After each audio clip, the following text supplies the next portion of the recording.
All right, welcome back to Bad Behavior. Ooh, Bad Behavior, where we cover all the bad actors in professional wrestling and cover how wrestling truly is behind the scenes and how bad their culture is, and just just so you're aware of what actually goes on behind the scenes, how the culture really is behind the scenes, and the character of a lot of these guys that you're fans of. Because these are things you need to know, right? So that's what the show is designed to do. Now, having said that, today I'm going to go over something a little light on the lighter side. Okay. Now, well, all right. Look, I just filmed it. I'm refilming something because I thought I was recording, and I finished my video, and it was a great video, and then I realized I'd never hit record. Stupid me. Unbelievable, right? But hey, this is what happens for a beginner podcaster. Things like this are going to happen, right? But damn, it was good. It was fun. But I'm re-recording it now, so I just wanted to let you know that, right? But again, I said we're going to start off with something light today because I saw something that was just so funny. Have you guys seen these reaction videos on YouTube? It's a fun, popular genre on YouTube, right? Where you take this person who doesn't know about a particular subject. Typically, it's music, right? So, like a hip hop fan will listen to, old rock music and get their fresh reaction on what they just listened and stuff like that. And it's fun and it's interesting. And it's something that I like to watch. I don't know about you guys, but every once in a while I like to watch those types of videos. Or like a LeBron fan watching Jordan highlights, stuff like that, right?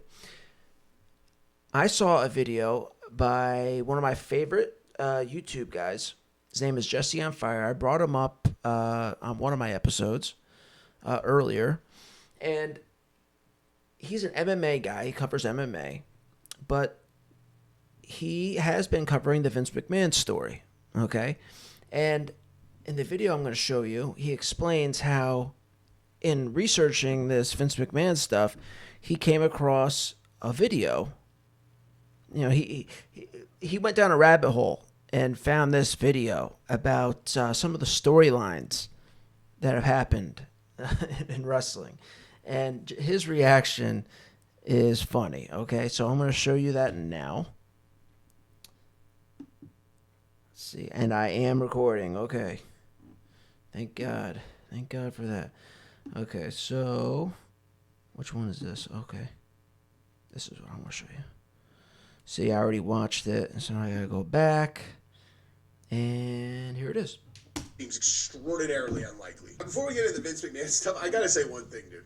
I got caught up on some stuff related to WWE today, where I watched some documentary that it was like the dark side of Vince McMahon, and I was watching it, right? And I was watching through, I guess, what's the right way to put this? Like, they were going through a bunch of like storylines from old WWE stuff, and they were like, look at the misogyny, look at the derogatory way that they showed women.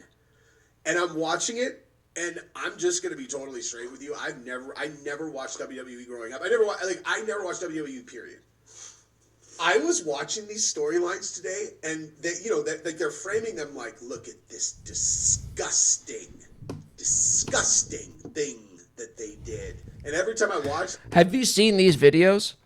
I've seen these videos. I know exactly what he's talking about. I haven't watched I don't know if I watched the same video, but these videos are out there. And it's like, guys, what are you talking? This is entertainment. And they're trying to use that to, like, make McMahon look like a bad guy. It's like, guys, there's plenty of real stuff that you can use to make McMahon look like a bad guy.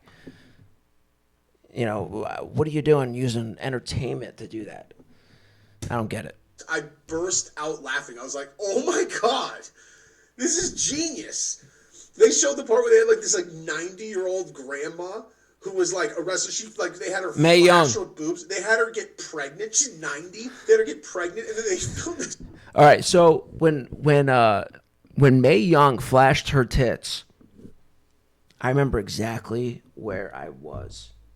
I remember exactly where I was. It was that funny. I was at my buddy Rick's house. I was in 8th grade at my buddy Rick's house, and we were all together. All of us wrestling fans were all together watching the Royal Rumble 2000, where they did this like bikini contest, right? And then Mae Young came up, dropped her top, flashed her tits. Her tits were down to like here. It was so fucking funny. It was so funny that I actually pissed my pants. I remember this. I pissed my pants. I was in 8th grade. I pissed my pants laughing so hard. It was one of the greatest moments ever. Unbelievable. And the tits, I guess, were like, it was makeup. But still, I mean, of course, it was just unbelievable. Okay, let's see what else he says. Play! Scene where she's like giving birth and she's like, ugh, and they got doctors and they pull it out and she gives birth to a fucking hand. Like, dude, this is genius. That's hilarious. How is that not funny? They showed one where they had Triple H and God, what was it? Mick Foley? No, not Mick Foley. Oh God, I don't know. Whatever. Like I said, I didn't watch WWE, but this dude and Triple H is like, tell him the truth about the car accident. And the guy's all, I killed my girl that was in the car when I crashed. And he's like, what did they find? What did they find when they did the autopsy? And he's like, no. Triple H thought, they found your sperm inside of her. And they're like, oh. The question is, did you put the sperm in there when she was still alive or after she was dead? I was like, wow. I assumed that's where it's going to end because that's pretty hardcore on its own. And then they're like, so then they filmed Triple H in a fucking funeral home pretending to have sex with a corpse? Like, what, dude? Wow. They had this whole entire story. The necrophilia angle. Wow. Storyline where Vince McMahon's daughter is the biggest whore on earth. Okay? Yeah. Like, my entire perspective on the storylines in WWE did a complete 180. They're trying to present this as like disgusting. This guy is gross. And I'm watching, I'm like, this guy's a genius. Okay? Yeah, it's entertainment. Listen, what he does when he's not making the stories, it's a completely different thing. What they put in the stories, all I was thinking the whole time, I'm like, if I would have ended up in pro wrestling, I'd be dead. For sure. Because I would have had so much fun doing it. I would have been... See, it's fun getting a non-fan's perspective because it brings you back to how, you almost forget about how funny this shit is. You forget. And it kind of brings back, like seeing a reaction like this to somebody seeing it for the first time kind of brings back, that feeling that you had when you were watching this shit as it was going on in real time.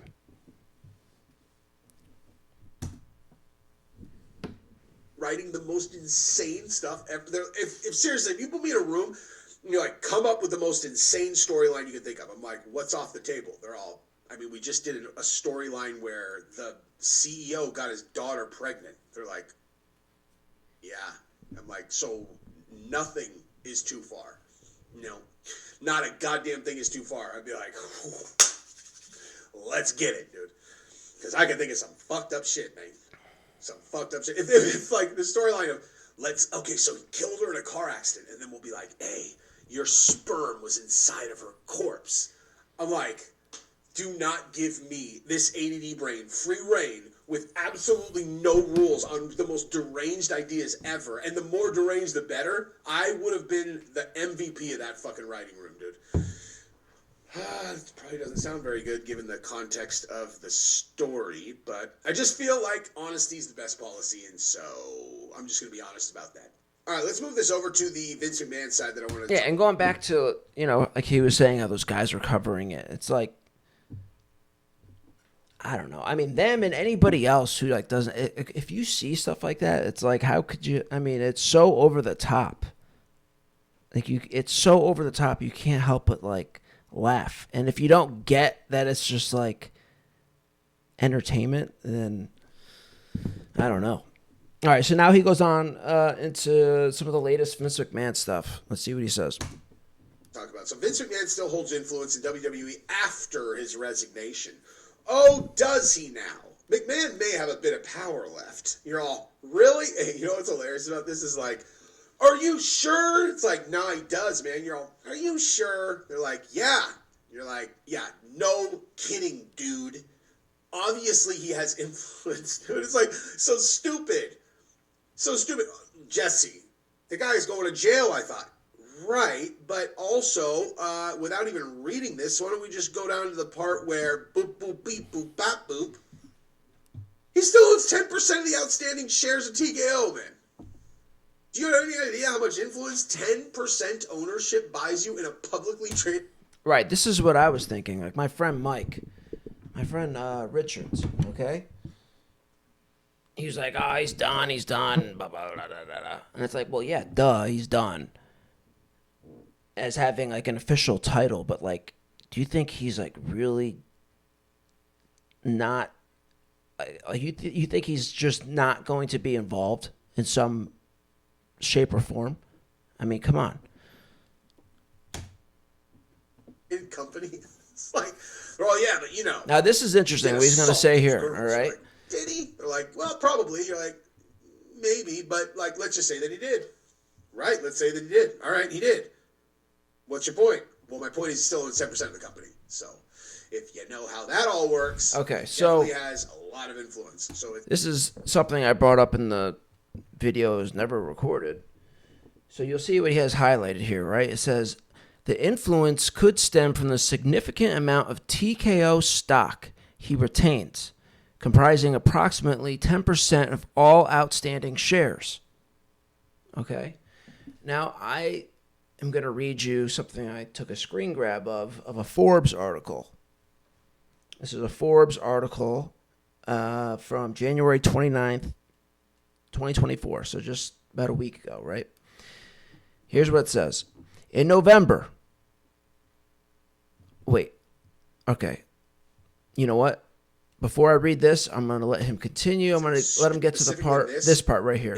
Well, I'm just going to read this part to you, and then we're going to move over to this part. Because this is interesting. Right here, where they connect the two stories, so on. So, oops. All right, so go back to this. So, sources say that even while McMahon is no longer an active member of the executive team, he would weigh in on creative decisions, reaching out to employees by email and text with suggestions, while McMahon uses his power as controlling shareholder to reinstall himself. The new TKO is firmly controlled by Endeavor, making it any sort of official comeback unlikely. Just a couple of months after the TKO deal closed last September, McMahon filed with the SEC to sell some $700 million of the stock in the company, a sizable chunk of his holdings. Now, again, that part is so key, dude. That now you have we have like crystal clarity. That sizable chunk of his... So let's go back to this. Okay, so you'll see here. It says, well, I should get a pointer. Maybe that's the next gimmick I get, is a pointer, just like Red Bar.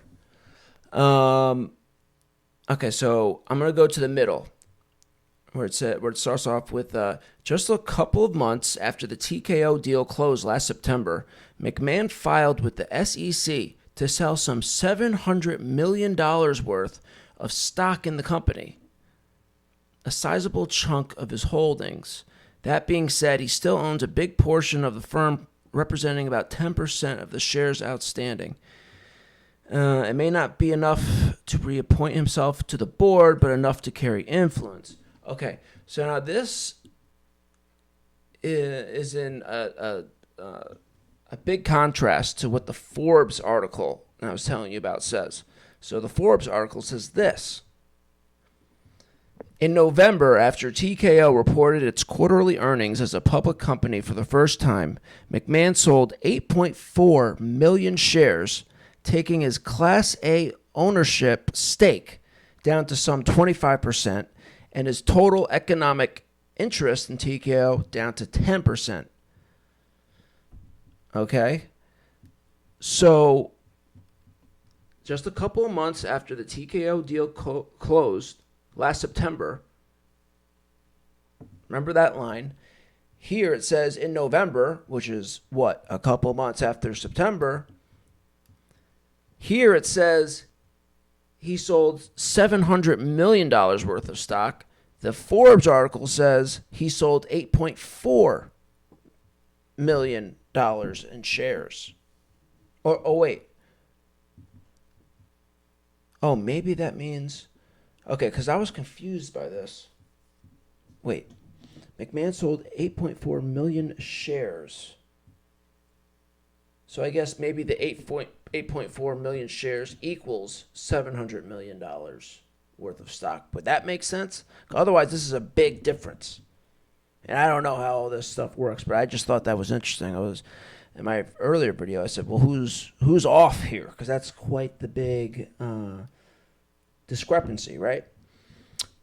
But still, even, regardless, here the Forbes article says that even with selling the 8.4 million shares,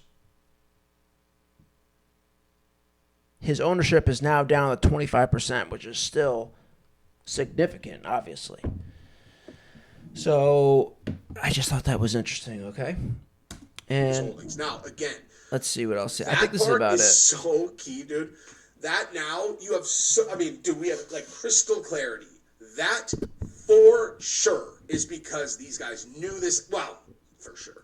Did you say for sure? I mean, I don't know. I say things hyperbolically, but I would say I'm pretty confident, given the timing, that they knew that this was coming down the pipe. Like, this is a big scandal. Honestly, I don't even have anything to add to this. I've been talking all day. I got 2 videos out of this thing now. Bottom line, Vince McMahon is never going to have an executive position in this company again.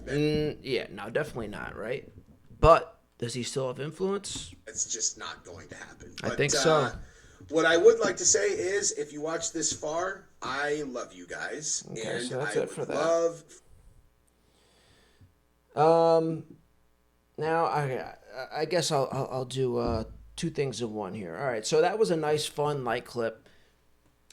This is more serious, and this is a callback to one of my last videos where I was talking about the Ring Boy scandal.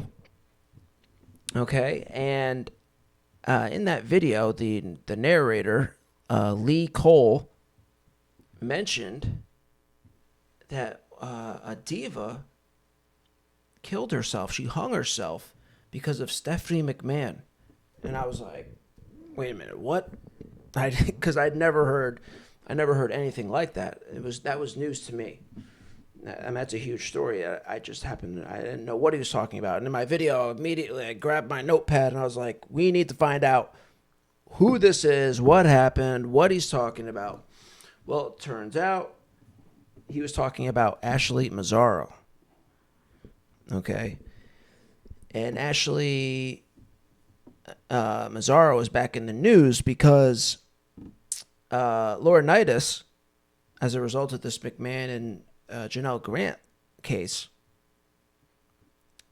Laurinaitis is, having to go through these depositions, and this Massaro thing came up. And this is what this video covers here. So I'll show you this. This is WrestleLamia. Questions about the Vince McMahon lawsuit continue to come up. Such was the case when Seth Rollins was interviewed on CBS Sports Radio saying, it's awful, it's terrible. Gotta go back to the... See, I watched it already. That's what happened.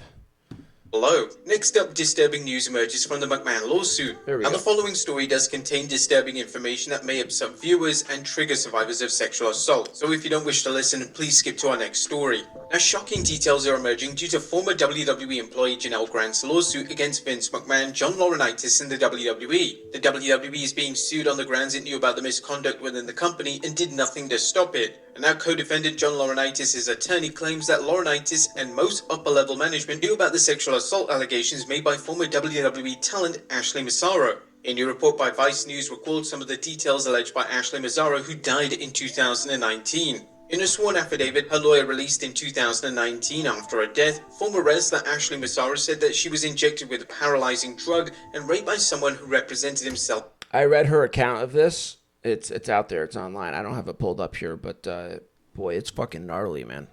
As U.S. Army doctor while on tour with WWE in Kuwait in 2006. Massaro also said that top executives at the company, including McMahon and Laurinaitis, told her not to talk about the incident and agreed not to talk about it themselves, in part to preserve the company's relationship with the military. The article broke the story that Vice News can report for the first time that the Naval Criminal Intelligence Service opened an investigation into Massaro's allegations in June 2019. That investigation was closed in January 2020, according to an NCIS spokesperson. Further information, they said they could not be immediately released as it would need to be obtained under the Freedom of Information Act. Now, this incident occurred during one of WWE's tribute to the troops tours. If these allegations are verified, it could be very bad news for WWE as other parties besides Mr. Grant may file suit. Next up, Seth Rollins is disgusted by Vince McMahon's law.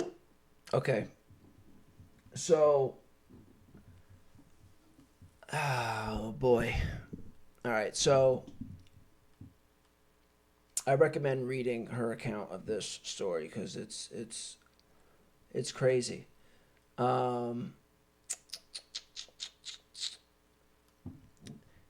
If you read the story, you'll see that she was feeling like dehydrated or something, and she had to get an IV. So she was getting an IV, and she had to be removed from where she was to like the medical area.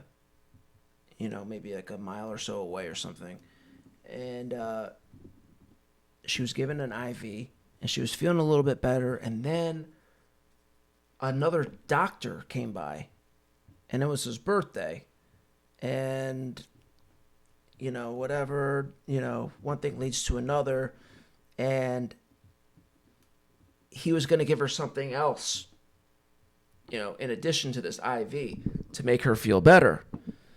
Apparently it was like some sedative thing, right? And and this doctor, by the way, she explains in her account that it was very suspicious. Like he was wearing like a tank top and, very bizarre, right? So she's administered this sedative. He brings her into a room with another woman to guard the door, and then he rapes her. And she said that whatever was given to her, she was still conscious, but she just couldn't. It rendered her like helpless, like in the sense that she couldn't move. She couldn't move. She couldn't scream. All she could do was just sit there or lie there, and just an awful situation, obviously, right? Boy, it was so bad. It made me it really made me stop and really think about it, from her perspective. And then also because she explains after this happened, one of the WWE officials, his name was Gary Hart, which I don't know if that's the same Gary Hart that was a manager, a famous wrestling manager back in the day. But this guy, Gary Hart, came in and found her after, and they left her on this table. She was under a blanket, and, he picked her up and carried her away and stuff. And I was putting myself in Gary Hart's position, how I would be feeling, knowing that this has to be done about this. What the fuck? But you're dealing with the military and just a gnarly situation. Very gnarly. So, yeah, anyways, I just wanted to cover that because as a callback to the previous video. Boy, so we started off the video with something nice and light, then we get into something a little heavier. I hate to, end it on such a downer, but again, these things have to be reported. You need to know about these things, right? Now, coming up today, I have two videos coming up. The first video is going to be covering Busted Open's coverage of the Rock and Cody Rhodes drama. And the second video is going to be covering the Las Vegas WrestleMania press conference, which I have high hopes for. I think I've said it before with this whole WrestleMania situation, the Cody Rhodes and The Rock and Roman Reigns. I feel like this has a ton of potential to be something else. I really do. I have high hopes. And this press conference, I think, is going to be, has the potential to really kick things off. You're in Las Vegas, where the Super Bowl is being played in just a few days. The energy is, everyone's there. The energy is high. The energy with wrestling right now is high. Are they going to come through? Are they going to take advantage of this situation, of this opportunity? I'm dying to see. So, we'll be covering that too. All right? For now, I got to eat, and I got to shower. Before I start getting into this stuff. The press conference is starting, I think it said 7 o'clock, which would be 10 minutes from now. So maybe I'll do that first. I don't know. We'll see. But again, I got to eat and shower before anything. So, all right, that's it. I'll catch you later.